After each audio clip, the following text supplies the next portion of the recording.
మచిలీపట్నం నగరం పారిశుద్ధ్యాన్ని మెరుగుపరిచేందుకు operation clean sweep కార్యక్రమాన్ని అమలు చేస్తున్నట్లుగా జిల్లా కలెక్టర్ బాలాజీ తెలిపారు. ఈ కార్యక్రమంలో రాష్ట్ర మంత్రివర్యులు కొల్లు రవీంద్ర పాల్గొని నగరంలోని ప్రధాన సెంటర్లో పెరిగిపోయిన చెత్తను స్వయంగా తొలగించడం జరిగింది. ఈ సందర్భంగా మంత్రి కొల్లు రవీంద్ర మాట్లాడుతూ సీఎం ఆదేశాల మేరకు నగరంలో పెరిగిపోయిన చెత్త, మురుగు సమస్యలను తొలగించి పరిశుభ్ర వాతావరణం కల్పించేందుకు ప్రత్యేక చర్యలను చేపడుతున్నామని తెలిపారు. రాజస్థాన్లోని జైపూర్ నగర అభివృద్ధి నమూనాను ఆదర్శంగా తీసుకుని మచిలీపట్నాన్ని అభివృద్ధి చేయనున్నట్లుగా పేర్కొన్నారు. అలాగే స్వచ్ఛత అవార్డులను లక్ష్యంగా పెట్టుకుని పార్కులు, శ్మశాన వాటికల అభివృద్ధి, మొక్కల నాటడం, టీ గార్డుల ఏర్పాటు చేపడతామని చెప్పారు. ట్రాఫిక్ సమస్యలు, రోడ్లపై తిరిగే పశువుల నియంత్రణకు ప్రత్యేక షెడ్లు ఏర్పాటు చేయనున్నట్లుగా వెల్లడించారు. ఈరోజు ఆపరేషన్ క్లీన్ స్వీప్ కార్యక్రమాన్ని మచిలీపట్నం మున్సిపల్ కార్పొరేషన్ పరిధిలో 50 డివిజన్లో ప్రారంభించుకోవడం జరిగింది. ఈ కార్యక్రమంలో జిల్లా కలెక్టర్ బాలాజీ గారు, అలాగే మున్సిపల్ కమిషనర్ గారు, అలాగే డిసిఎంఎస్ చైర్మన్ రామకృష్ణ గారు, మాజీ మున్సిపల్ చైర్మన్ బాబా ప్రసాద్ గారు, ఇతర నాయకులు, మార్కెటింగ్ యార్డ్ చైర్మన్ గారు అందరూ పాల్గొనడం కూడా జరిగింది.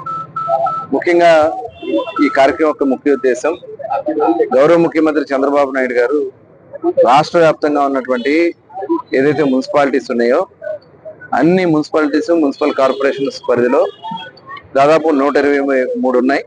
అన్ని చోట్ల కూడా ఈ క్లీన్ ఏదైతే ఆపరేషన్ క్లీన్ స్వీప్ కింద ప్రతి ఒక్కరూ కూడా ఏదో రోడ్ లోడ్స్ ఒకటే కాకుండా ఎక్కడైతే చెత్త పెరిగిపోయి ఉంటుందో, ఎక్కడైతే మురుగు పెరిగిపోయి ఉంటుందో వాటినన్నిటి కూడా శుభ్రం చేసి పరిష్కారం చేసి అక్కడ మళ్ళీ మురుగు అనేది జారకుండా చేయటం, అలాగే చెత్తను ఎప్పటికప్పుడు క్లీన్ చేయటం దీని యొక్క ముఖ్య ఉద్దేశం.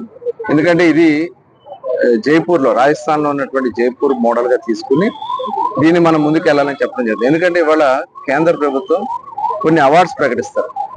అవార్డ్స్ ప్రకటించినప్పుడు దాని నుంచి మనకి ఫండ్స్ కూడా అదనంగా రావడానికి అవకాశం వస్తాయి. అందుకనే ప్రతి ఒక్కరిని కోరుతా ఉన్నా, ప్రతి ఒక్క మచిలీపట్నంలో నివాసం ఉంటున్నటువంటి ప్రతి ఒక్కరిని నేను కోరేది, మనం అందరం కూడా దీంట్లో భాగస్వాములు అవుతాం మన ఏరియాల వారీగా. అందుకనే దీనికి అవసరమైతే ఇప్పుడు నేను కలెక్టర్ గారితో కూడా మాట్లాడి ఏదైతే సచివాలయాల వారీగా కమిటీలు కూడా ఏర్పాటు చేసి దాంట్లో మీరందరూ కూడా భాగస్వాములు అవ్వండి.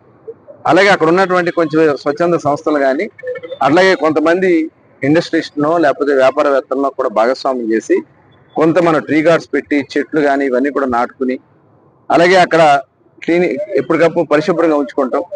ఏదైనా ఉన్నా కూడా మున్సిపాలిటీ నుంచి కూడా సపోర్ట్ తీసుకోవడం, స్థానికంగా మనం అక్కడ ఉన్నటువంటి పార్కులు, ఎందుకంటే ఇవాళ శ్మశానాలు, పార్కుల మీద కూడా ప్రత్యేక దృష్టి పెట్టాం. మన ఏరియాలో ఉన్నటువంటి పార్కులు మీరు ముందుకు వచ్చి డెవలప్ చేసుకుంటారంటే దానికి కూడా మీ పేర్లు పెట్టుకునే దానికి అవకాశం ఉంటుంది. కాబట్టి ప్రభుత్వం కొంత నిధులు ఇస్తుంది, ప్రైవేట్ గా మనం కూడా కొంత నిధులు పోగు చేసుకుని అక్కడ పార్కులు డెవలప్ చేసుకోవడం, అక్కడ ఉన్నటువంటి శ్మశానాన్ని, ఇవాళ మచిలీపట్నం మెయిన్ శ్మశానం బైపాస్ రోడ్ లో దగ్గర ఒక ₹1 కోటి పైనే ఒక ఫినెక్స్ అనే సంస్థ వాళ్ళు ముందుకు వచ్చారు. వాళ్ళు వచ్చి దాన్ని డెవలప్ చేస్తున్నారు. అట్లాగే మరికొన్ని శ్మశానాలను కూడా మనం ఆదర్శంగా తీసుకుని ఆల్రెడీ కలెక్టర్ గారు కూడా పిలిపివ్వడం జరిగింది గతంలో. కాబట్టి ఈ శ్మశానాన్ని, పార్కులను డెవలప్ చేద్దాం.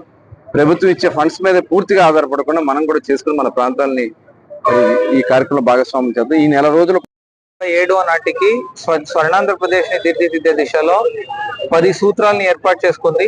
దాంట్లో స్వచ్ఛాంధ్ర అనేది కూడా ఒక చాలా కీలకమైన ముఖ్యమైన సూత్రం.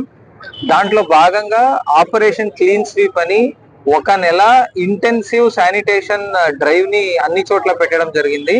దాంట్లో భాగంగా మన మచిలీపట్నంలో కూడా చాలా చిత్తశుద్ధితో ఈ కార్యక్రమాన్ని చేయాలి అని నిర్ణయం తీసుకున్నాము.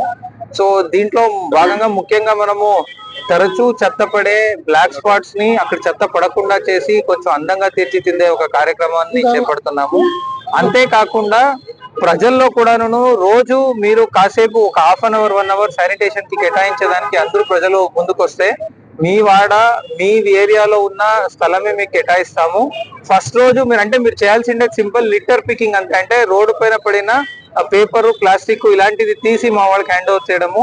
ఇప్పుడు ఏమవుతుందంటే అది చేసినప్పుడు ఒకటి మీకు కూడాను ఆ రోడ్ అందంగా ఉంటది, మళ్ళీ మీ ఏరియాలోనే మీరు చేస్తారు కనుక వేరే వాళ్ళు కూడా అలా చేయకుండా మీరు వాళ్ళకి అవగాహన కల్పిస్తారు. నిజంగా ప్రతి వాడ కూడా నీట్ గా తయారవుతుంది. మళ్ళీ ప్రతి ఒక్క షాప్ వాళ్ళు కూడా తప్పనిసరిగా డస్ట్బిన్ పెట్టుకోవాలి. చెత్తని మొత్తం డస్ట్బిన్ లోనే వేసి మా వెహికల్ కే ఇవ్వాలి. చాలా మంది మార్నింగ్ చెత్త ఊడ్చినప్పుడు రోడ్డు పైన అలాగే వేసేస్తున్నారు, అది కుదరదు. ఇప్పుడు సుప్రీం కోర్టు కూడా సాలిడ్ వేస్ట్ మేనేజ్మెంట్ కొత్త రూల్స్ కి గైడ్ లైన్స్ అన్ని ఇచ్చింది. దాని ప్రకారంగా చాలా స్ట్రిక్ట్ గా ఇంకొక 1 month లో మచిలీపట్నంలో సమూలంగా మార్పు రావడానికి అన్ని చర్యలు చేపడతాం. Thank you.